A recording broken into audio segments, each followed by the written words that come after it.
Welcome to a post-Turkey Day episode of the Social Spreader.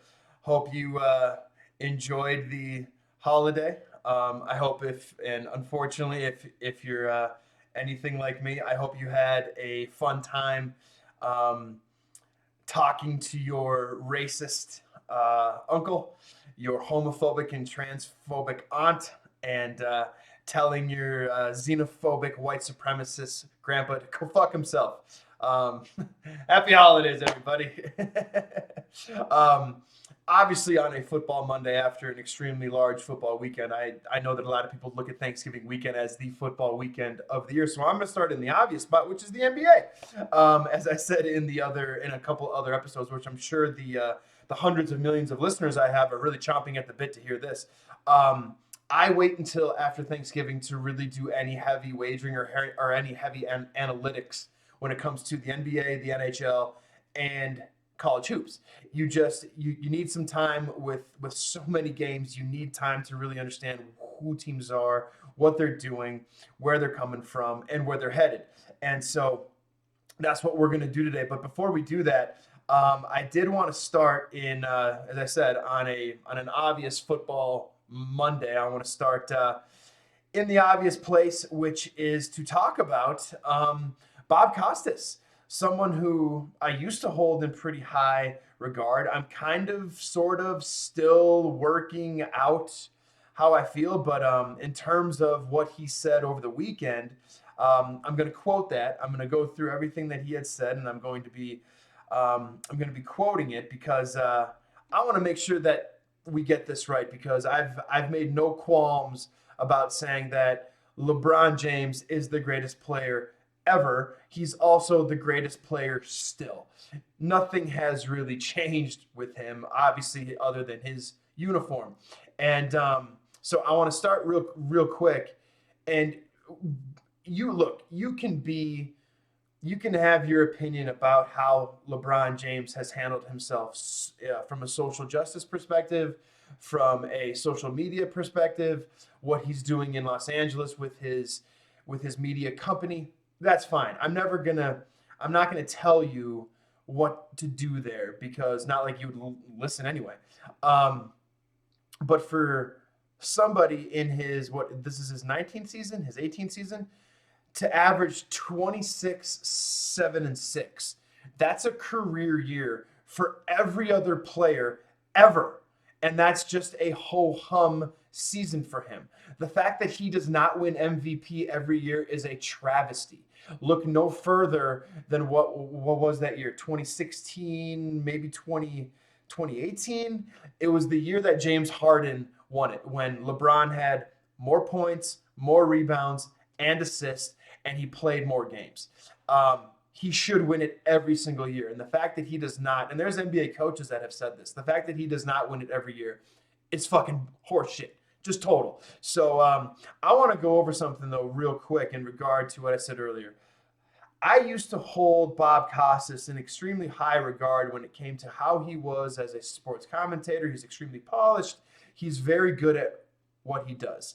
And I'm going to read a quote from what he said over the weekend. Because, as I said earlier, on an obvious NFL Friday, I'm going to do my NBA preview. This is where we preview the season. If you've been any one of the hundreds of millions of followers that I have, you've been chomping at the bit to hear my take on when I take a look at the NHL season, the NBA season, and college hoops as well. Because I always wait until Thanksgiving. That gives us a really good sample size is to really figure out what teams are, where they are, and where they're headed. I understand. Someone's got to cover those games. Someone's got to cover those spreads from the start of the season until now had to be covered. And look, if you were good enough, lucky enough to pick some winners and make some cheddar during the holiday season, I'm so happy for you because that's really all that this show is trying to do. I'm trying to find some edges, trying to give you guys a little bit more extra dough, a little bit more in your pocket. That's all that I'm trying to do here. And as someone who's been doing this now professionally for the greater part of a decade, I'd like to think that what I've grown here in terms of sustainability from a sports gambling standpoint, that I can offer some help. But I'm getting too far ahead. So Bob Costas, for some reason, felt the need to speak up in regard to LeBron James. And I'm going to say what he said word for word.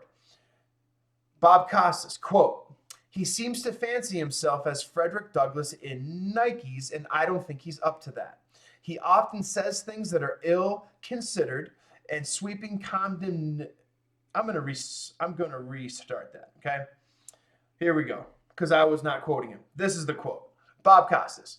"He seems to fancy himself as Frederick Douglass in Nikes, and I don't think he's up to that. He often says things that are ill-considered or sweeping condemnations that are imprecise, or perhaps he sees himself in the Arthur Ashe or Kareem Abdul-Jabbar mold. I just don't think he's there. And I guess we have a looser idea about profanity in public these days. I don't think it's terribly classy for somebody who aspires to be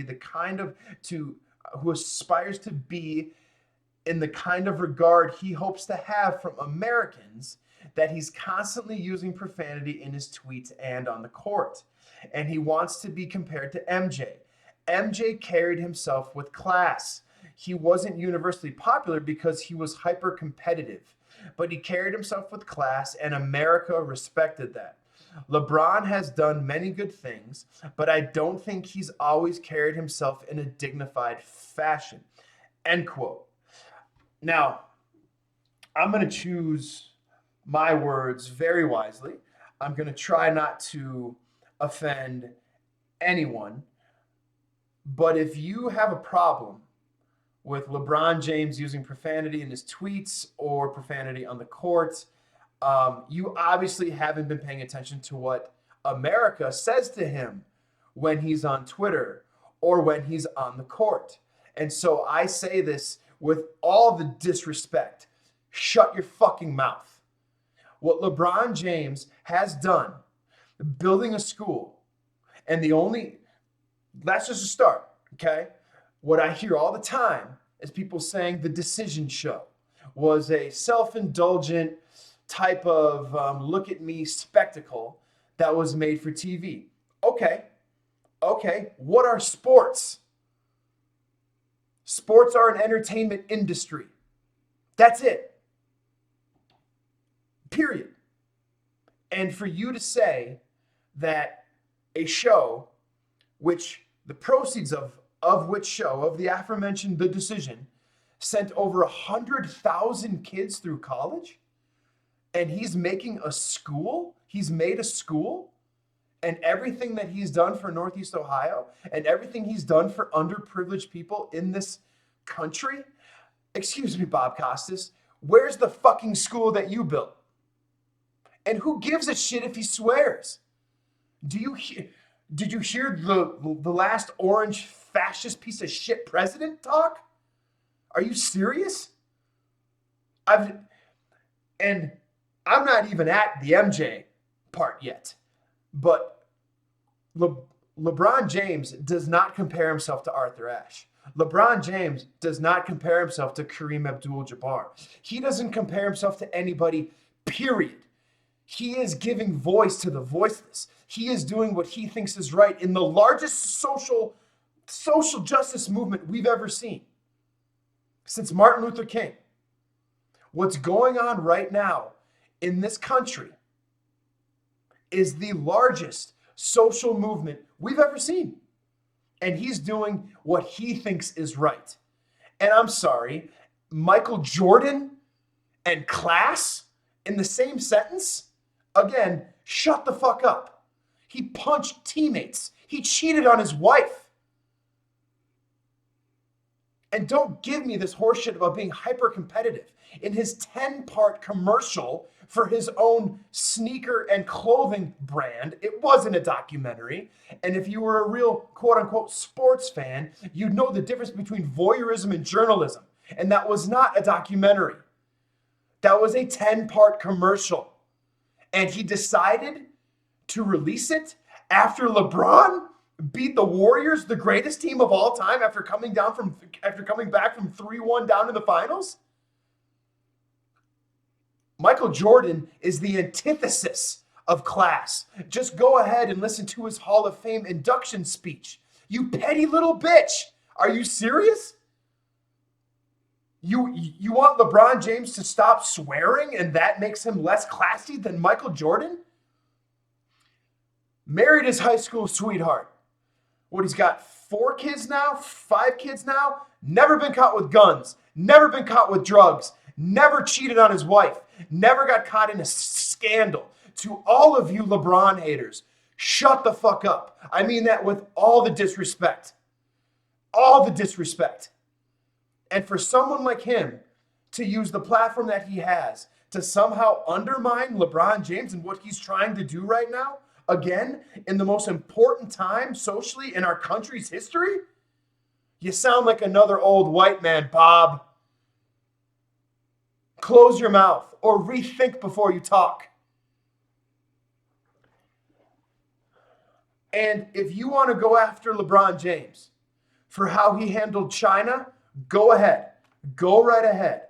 Okay? We can discuss that. That's fine with me. I'll be happy to do that. I'm not some pom-pom waving fanboy who simply puts his allegiance into someone and never falters on that. I've said this in numerous shows. I have zero allegiance to any team. When you're in the business that I'm in, you can't afford to have any allegiances. And so if you want to talk about how LeBron handled China, I'll be happy to. That's capitalism. The reason why he said what he said and completely backtracked from the Daryl Morey comments is because he knows how many shoes he sells there.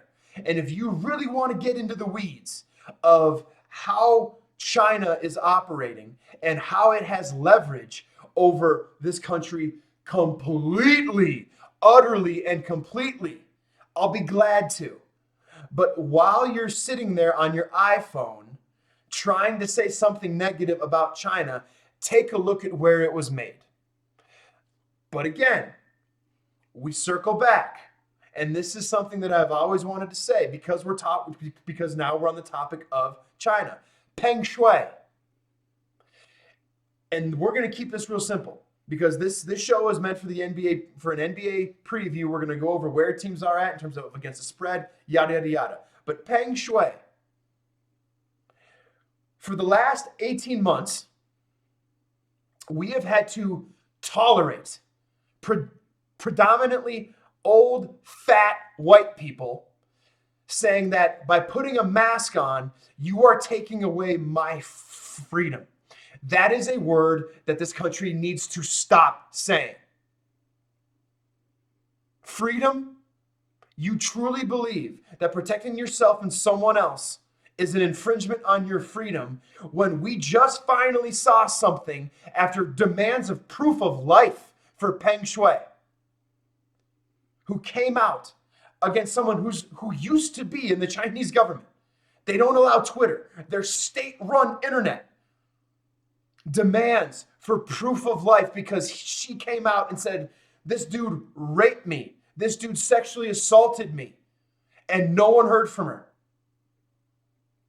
And you're telling me that you're complaining about freedom because you have to wear a mask to protect somebody or protect someone else? If you are one of those people that has spent the last 18 months putting yourself up as some sort of freedom fighter because you don't wear a mask, because you think this pandemic is somehow a mind control device, go to hell.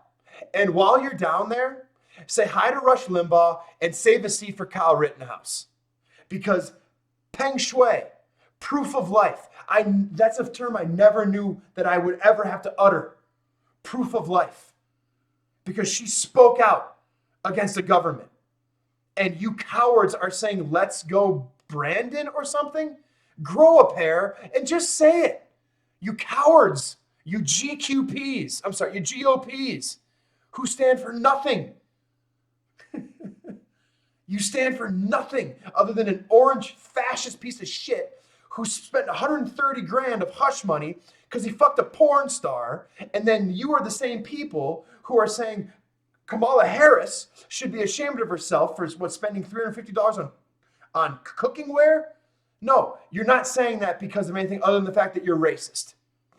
You're racist because Again, if the aforementioned orange fat ass can spend 130 grand on a porn star and an African American vice president can spend what she spent $350 and it's somehow a big scandal now on the nationalistic whitewashed news, quote unquote, news network. No, no, you're just racist. That's all you are. And if you are also one of those people who screamed freedom when you had to wear a mask, again, go to hell. Go to hell. And speaking of hell, Art Briles. All right. Got that out of the way now. Always a good thing to have a rant on a Monday morning. So the NBA has really kicked off, and it's kicked off in a very unique way because I know that we've kind of touched on a few games and I've given some kind of edge. In fact, I think a couple episodes ago, I actually had a winning night in the NBA, which I finally got over 50% in football this year. And Texas, oh my God, you are just have fun eking out a victory against Vanderbilt and Kentucky and Florida and getting smoked by Mississippi State and Georgia and Alabama with the largest payroll in amateurism history. Have fun. Go to the SEC. Have fun. I'm gonna enjoy every minute of it. And if you caught my last episode, we had some fun with Texas. Check out my Instagram page. We also had some more fun with Texas. Anyway, the NBA. As we sit right now, the three teams right now who are the top three teams against the spread, okay? The Warriors. They are the best team in the NBA, and he's not even on the team yet. The best two guard in history. There, I said it. He's 6'9", 230 pounds. The aforementioned MJ had to beat John Starks, Craig Elo, Shannon Anderson. He's never played against anyone like this. And again, in the aforementioned 10-part commercial, he even admitted that the people he was playing against for the first 8 seasons in the NBA were hungover drug addicts. This team would wipe the floor with any one of his teams. And that Warriors team right now, without Klay Thompson, is 15-4-1 against the spread. They are number 1 in the NBA. Number 2 in the NBA, the Cleveland bleeping Cavaliers. They are 13-4-2 against the spread. I'm sure all of you hoop experts, all you hoopers, I'm sure that's what you had. The third team against the spread so far this year, the Oklahoma City Thunder. They are 13-6 against the spread. Again, I'm sure all you experts had that as well. And maybe the most unique thing that I've ever seen as someone from the Minneapolis area, the Minnesota Timberwolves. They started 3-9 against the spread. They are 8-2 against the spread their last 10, and nobody wants to play them. They are arguably the best team in the NBA right now. I know the Cavs have a very, very good team, the Nets, yada, yada, yada, but from a record standpoint, they are right now, the last 10 games, the best team in the NBA. I never thought I'd say that. I never thought that I would say that. And now, a huge part of finding an edge and trying to find some winners is that you also have to look at the other side. Because if you're going to pick winners, you're picking a good team. Good. I'm happy for you. But you can also make money picking against teams. And the worst team right now, I'm sure I'm going to have it, are the Lakers. They are 7-15 against the spread. Now, a little bit of information for the people that might be new to this, that might not fully understand how sports gambling works. You have, and I've said this before, you can look at the line one of two ways. It's either a prognostication of where the game is going to go, or it's an arbitrary number meant to try to get as much money on each side. What a casino does not want to be is over leveraged. And so whenever the public is on a huge favorite most of the time, that's when you go with the underdog. As I've said before, the reason why there are those huge casinos and hotels out there is because the average sports gambler uses this. their heart, not this, their head. And so 7-15 against the spread tells me that there's just been a lot of money flooding in on the Lakers. And so you can take that for anything it's worth. If you are someone who looks at it the same way that I do, what you're going to want to do for the majority of Laker games is wait until closer to tip off, because what always happens is they tend to take on a lot of money towards tip off. And so if that's something that you want to do, go right ahead. Whatever you got to do to cash a ticket, that's all that this is about. As our good old friend in the sports broadcasting world, Brett Musburger, says now that he's running VSiN.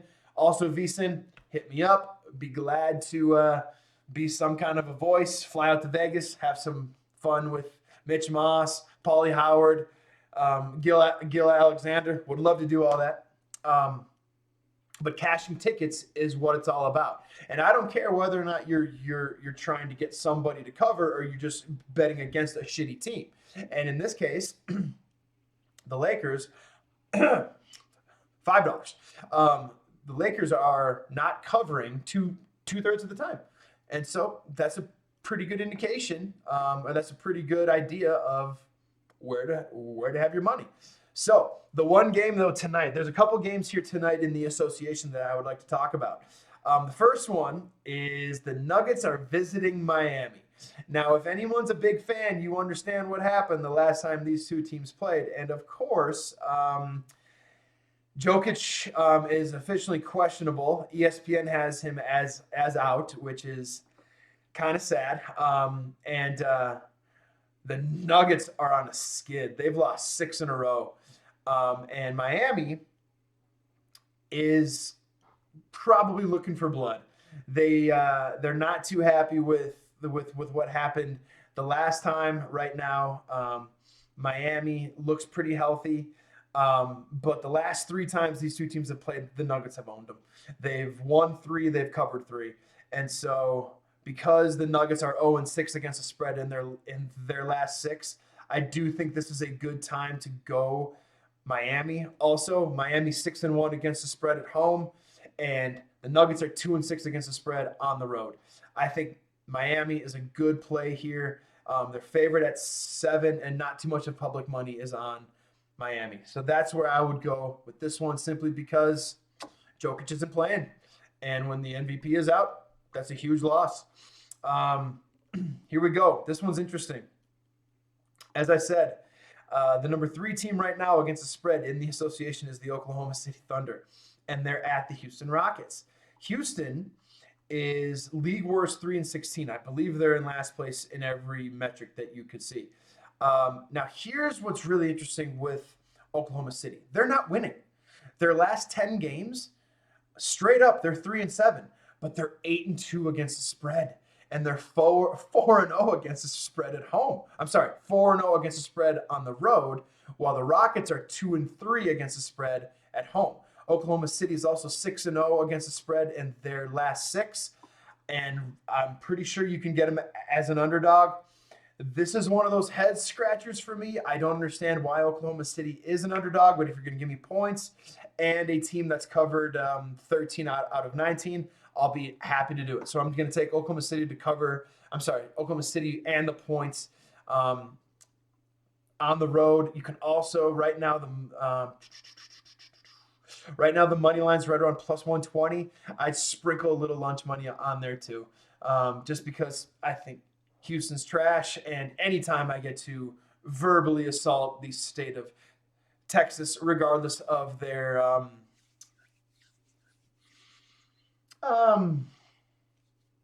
how do I say this without offending so many people?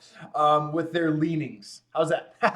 Other than their leanings, anytime I get to go against anything in Texas, I'm all for it. Now, this is another head scratcher here, but the Indiana Pacers are playing the Timberwolves. Now, it's a very peculiar line, because Minnesota is only favored by 2.5 at home. Now, if two teams are even in the NBA, just like in football, if two teams are even, home team gets 3. If two teams are even in the NBA or college hoops, home team gets 4, and they're only 2.5. I'm gonna check the injury report real quick. Nothing. Nothing.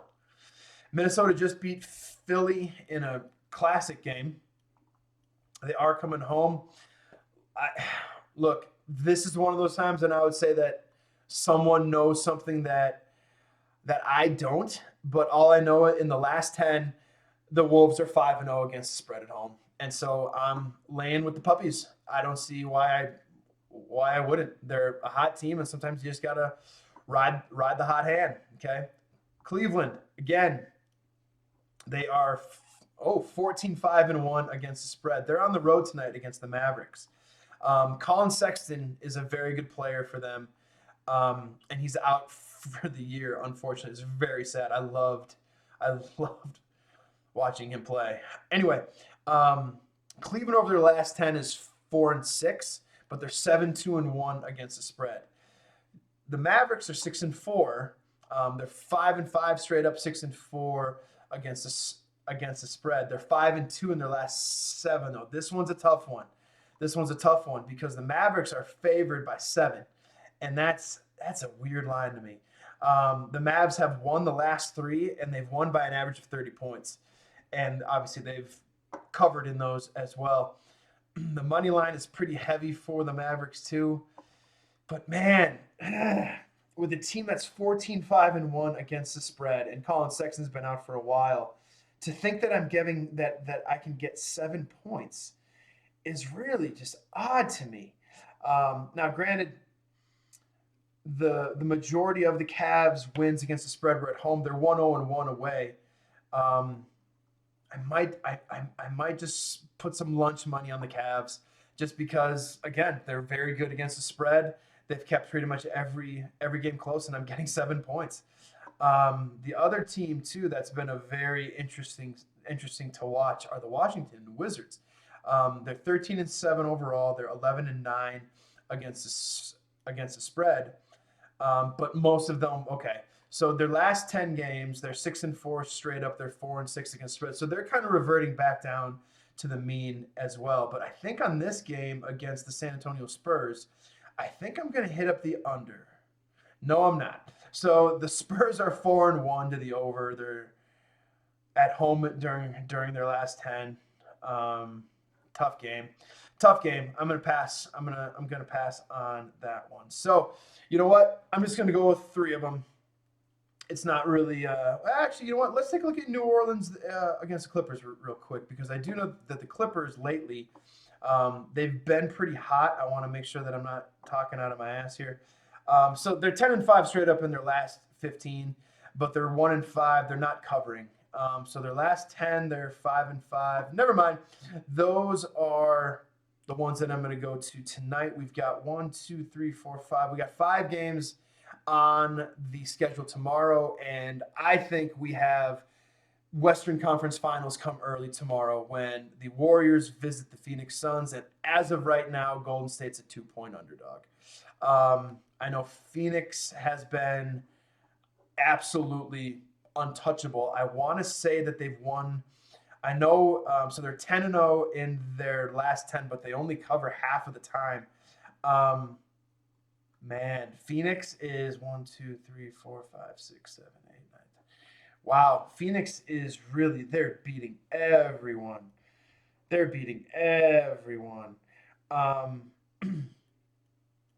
Again, tomorrow is just wow. So in their last 10, Golden State's 9-1 against the spread. Unbelievable. Also, which is really ironic, the Warriors have only went over 6 times this year. They've hit the under 14 times. And the last time I checked, 222 right now is the over-under. That's a lot of points. I would actually lean Golden State in the under. So that's for tomorrow. I'm also going to come back tomorrow with a little bit of a college hoops look to see who's doing well. I know there's some very shocking teams that are undefeated against the spread. A couple of them are actually playing tonight. But Thanks for tuning in. And if you do have any action tonight, whether it's Monday Night Football or whether it's in the association, good luck with your bets.